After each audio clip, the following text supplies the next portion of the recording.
Welcome to the Legal CFO. Welcome to the show where clarity meets profitability. This is the Legal CFO with Ryan Kimler, the founder of Net Profit CFO. If you're a law firm owner looking to get a handle on your finances, grow your bottom line, and finally take control of your numbers, you're in the right place. Each episode, Ryan breaks down the business side of law with straightforward strategies to help your firm run smarter, earn more, and scale with confidence.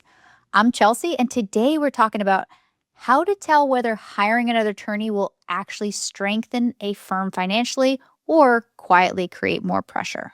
Welcome back, Ryan. Yes, thank you for having me, and excited to dive in today. Here we go. What financial conditions usually need to be in place first before hiring another attorney actually makes sense for a law firm? Sure, absolutely. I think what's really important first is let's make sure that with the current team that we have, we are efficient, profitable, and producing cash at a good rate, at a good, strong rate. Obviously, when we go to make that next hire, there's going to be a short period of inefficiency, right? We're investing more in the business. We're investing in growth. That's to be expected. And that brand new attorney that we bring in, even if they're experienced, they've got to get accustomed to our culture and the way that we do things. And they've got to, hit the ground and get running, right? So it can take a little bit of time for them to really ramp up. And so, again, I think what's really important is before we make that next hire, we're efficient, we're profitable the way that our team currently stands, and we're producing cash so that when we move forward, when we make that investment, we're not putting the firm or any other jobs at jeopardy, and be squeezed for cash. Why do firms often feel the urge to hire sooner than their numbers really support that they should? Yeah, I think, here again, sometimes it's owners want to get things off of their plate sometimes, right? And take some hats off, which I totally understand. If you're the lead owner of your firm, you wear a lot of hats. You're probably out generating work along with, doing intakes, right? Along with then doing legal work, along with then training other staff. And sometimes jumping in and making that next hire can help you take a couple of hats off, right? And maybe not completely, but maybe in some ways, right? Maybe you're going to do less legal work with your next lawyer hire. But again, as I talked about in the first answer, if we're not at a place where we're really being, no business is going to be as efficient as it can be. Nobody can be 100% efficient. But if we're not at a good place and not really ready for that, to make that next hire and bring that additional person in, we're just setting ourselves up to be less efficient. And that can sometimes compound the problem because the next person that you bring in, obviously there's training that has to happen. So there is an investment of your time as an owner, right? And so sometimes if we're really not ready, the finances aren't ready, the timing is wrong, it can really compound problems, both from a lack of time standpoint and from lack of money standpoint. How should an owner evaluate whether current work volume truly justifies another attorney versus maybe they're just running into operational inefficiencies? Yeah, love that. Again, you've got to have a good handle on your numbers and the current kind of productivity of your team. But I love to tell the owners that I'm working with, if you have 20 hours of legal work a week, it is time to move towards hiring that next lawyer. 20 hours a week might sound low, but with hiring processes today, as long as it's taking in the legal space, probably 6 to 12 months. If you start the process, right, when you have 20 hours of legal work and your firm is continuing to grow, by the time you actually have that person in and have them ramped up, you're going to be a lot closer to more like 30 hours a week or more. And you're going to be ready to really hand those cases off to that lawyer and hand that work off to that lawyer. And then you can continue to scale and focus your time back into other things, right? Could be more business development and bring on more cases for yourself. Could be, you're investing your time in training staff and being a great legal resource for them. But I think that's really the trigger point. It's earlier than most firms think.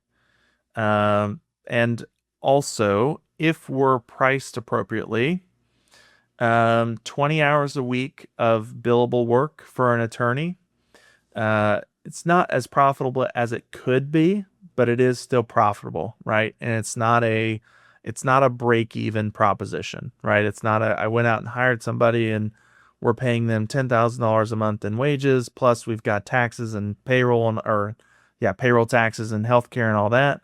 Even with 20 hours a week, you're still producing a profit on what you're paying the attorney that you've hired if you're priced correctly. So again, I think you get to that 20 hours a week of legal work, it's a great place to start looking to hire. What financial assumptions about hiring tend to turn out to be wrong once the new attorney is on payroll? Yep. Sometimes I think what we end up paying attorneys and bonus structures can, those kinds of assumptions and really what that attorney costs us or costs the firm over the course of a year. Again, for the owners that I'm working with, a lot of times they'll have me put together compensation plans and we'll really put together what's the total cost of it, right? Things just kind of get missed sometimes, right? Adding another attorney means malpractice insurance probably goes up, right? Another software seat, right? All of those things kind of add up. Eventually, more office space is needed, right? So all of those things kind of add up over time. But really trying to get down to what's the total cost of that attorney. Sometimes that can be overwhelming too. I like to remind my owners it's one pay period at a time, right? Ideally, we have 2 or 3 pay periods stacked up, right? So that we're not going to run out of cash. But, putting out an offer to an attorney for $150,000, $160,000, $170,000 can, for some firm owners as they grow can be intimidating. But again, it's one pay period at a time. And then, so that's kind of on the spend side. Then I'll go to the revenue generation side. Sometimes just assumptions of productivity and assumptions of what hours are going to actually make the bills can be overestimated, and or assumptions of what work is going to be generated by that attorney that you're bringing or a book of business. I encourage the owners that I work with to be conservative on all of those numbers, right? Just so that we're protecting ourselves, and we're not getting ourselves into any trouble there. Because those are assumptions that can be made that don't always come true. How do billing structure, collections, and realization affect whether a new hire becomes profitable or a drain? Yeah. So this really gets into productivity, right? And this is where really having your systems dialed in, billing consistently is going to ensure that we have cash flow coming in the door, right? Again, tracking their realization and what hours they're putting in, they're actually getting on bills. Super, super important to make sure that we are getting a good return on the attorneys that we hire, right? You're in business to make money. We're not a non-for-profit. So tracking all of those numbers, super, super important so we can actually get down to, before we factor in overhead and marketing and our other expenses that we have just based on payroll, and based on salaries, what is our return from this attorney or from this group of attorneys, whatever the case may be there. Super, super important. And the last thing that I'll say is, your billing process. Again, the really having this dialed in. If the attorney is doing everything they're supposed to be doing, great realization rate, putting hours on bills, and you send out the bills, but we don't have a great collection procedure in place, you've already paid the attorney, you're out that money, and we're not collecting from the client. That's not going to work either, right? Mm-hmm. So having your billing procedures dialed in as an owner, and having your collection procedures dialed in really helps that timeline of how quickly you're getting a return on that next attorney. And just having requirements around, we track our time every day. It's reviewed every week, right? Like the faster and shorter timelines that we can have, that's going to be on your side as an owner when it comes to starting those new legal staff. You touched on optimism a little bit already. What tends to happen financially when firms do hire based on optimism rather than capacity and cash flow? Yeah. Unfortunately, I have a couple of firms that this has happened to. Unfortunately, you can get into some tough situations, right? Where maybe you've hired an attorney and they, show up to interviews and you've talked with them and they say that they produce $400,000 or $500,000 worth of work a year, right? And, of course, when they're going through an interview, they're probably going to build up their skills and the things that they've done a little bit, right? Everybody does.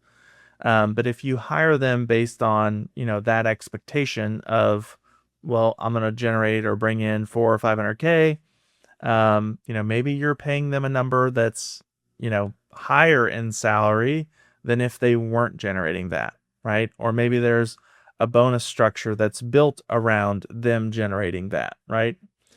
And then if they come in and only generate 250 or 300,000, right, we're going to have misaligned expectations. Especially again, if you're working with me, like I really look at bonus structures. I think that's a place where a lot of law firms can get in trouble.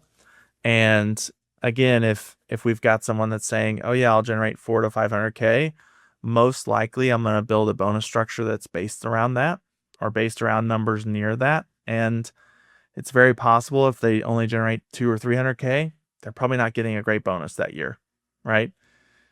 Which, first year at their firm or at the new firm, maybe that's not what they expected, right? And so just misaligned expectations can lead to some tough conversations that have to be had down the road and resetting of expectations. And that's not always an easy conversation to have. And sometimes it can be so extreme that the two parties have to part ways, right? Mm-hmm. And especially in the legal world today, where a lot of recruiters get used because of just, not having great unemployed legal talent. It can be expensive. Hiring can be expensive. I know a lot of legal recruiters right now are 15 to 25% or more of first year comp. So, if you're doing $150,000 attorney hire, 25% of that can be really expensive. And so, again, just having aligned expectations when that new lawyer or new staff member comes in, super, super crucial. And again, just having access to the numbers and knowing what you expect of the attorneys at your firm, super, super important. And that 15-20% isn't even taking into account all the time and effort you spend to find and train somebody up. Wow. For sure. That's just dollars paid out the door. Whew. Yeah. Can you walk us through an example of a firm that did hire at the wrong time or the right time and what the numbers showed afterwards? Yep. So the biggest one that comes to mind is a firm that hired at the wrong time. And they really felt like, so this was a firm that had two different practice areas. The owner specialized in one of the practice areas, and he really felt like it was a great time to hire really like a managing attorney for the other practice area to oversee that work, those clients, and the attorneys that were in kind of that part of it, that division. And actually, Chelsey, what I just talked about as far as management skills that were there, right, and legal work generation skills, there was really just a misalignment of how that hire, what the owner expected they were getting of what was coming in and what actually happened. And numbers were way down as far as from a revenue standpoint on what was generated. The management skills were not as strong as what the owner expected. And so then he had to step back in. And so there was a time period of like 6 to 9 months where the numbers were really tight. Things were, luckily we had gotten to a position where we were very efficient, very profitable before we made this hire. If we had not been that profitable, I think this firm from a cash flow standpoint would have been in trouble, really felt a big squeeze. Just because, again, all around, the numbers ended up being down because of the owner having to step back into the other department, right? So it not just affected the one department that he hired for, but it also affected his department, and the case capacity that he had really went down while there was time invested to really bring this managing attorney to the level that she needed to be at. So it can really affect the whole business, especially when, it's a higher level hire, right? It's higher leverage. It's not, we're hiring an associate that has 3 or 4 years of experience and we're bringing them in just to work and we're not depending on them to bring business, right? That would be a much lower leverage hire. But when you get up into higher leveraged hires, it can be, again, the lever swings both ways, right? If things work out and they go great, that's awesome and things take off. If they don't, it can swing the other way and the business becomes in jeopardy. So that's always the thing that comes to mind for me, because we had to really closely manage cash during that time frame of 6 to 9 months. How does adding another attorney change the firm's risk profile, especially during slower months or unexpected downturns? Yep. So obviously more payroll, right? That's the obvious one, and more expenses every, next legal staff member that you take on, right? And so you've got to have a strong work demand. But I would also say the flip side of that is the more, attorneys that you have on staff in a given department, if you have an attorney that decides to move on, right, you've got protection from the stance of, okay, we can the rest of us can kind of absorb those clients, right? And we have enough expertise in the department to handle the work that they were doing, right? And so it's a double-edged sword of, yes, there's more expenses. Yes, there's more things to pay, but there's also protection from a client standpoint, from a work management standpoint, from a collaboration standpoint, right? It's a double-edged sword. There's protection and it spreads the risk out, and then you're also higher levered with the money that you're paying out. So it's double-edged. What financial signals tell an owner it's smarter to delay your hiring right now and strengthen those systems instead? Yep. I think one of the biggest ones is, what is that profitability percentage? What is your percentage? I call that your percentage of efficiency, right? This is really easy to calculate if you take your net profits and you divide by sales. So for example, if we're $100,000 in profits and we're $1 million in sales, we're 10%, right? If we're 200,000, we're 20%, right? That can be one of the biggest indicators, right? If we're not pushing that 20 to 30% profit margin percentage, it's not time. There's more efficiency that needs to be done, right? And there's some circumstances where maybe that's not completely true. Maybe you're in a high expense area, if you're like in the city somewhere of the big metro area. But for the most part, I would say if you're not in the 20s or pushing that 30% mark, it's not time to invest in hire. It also depends on, I guess, how much cash you have available in the bank as well. As you scale, maybe you are 18% profits, but you're a $10 million firm. So we're adding a good amount of cash to the bank every month. That's possible as well. So I would say those are the two numbers to really look at: efficiency percentage, your profit percentage, and what do we have in the bank for cash? How long is that going to pay our bills? A lot to consider from this episode. Thank you so much, Ryan. For sure. Thank you for having me. And thank you everyone for listening to The Legal CFO with Ryan Kimler. If you're ready to get financial clarity for your law firm, visit netprofitcfo.com to learn more about working with Ryan and his team. If you found this episode helpful, be sure to subscribe, share it with another law firm owner, and leave a review because the more you know, the more you grow. Thanks so much. Thanks for watching. Be sure to hit that like and subscribe button and leave us a review in the comments.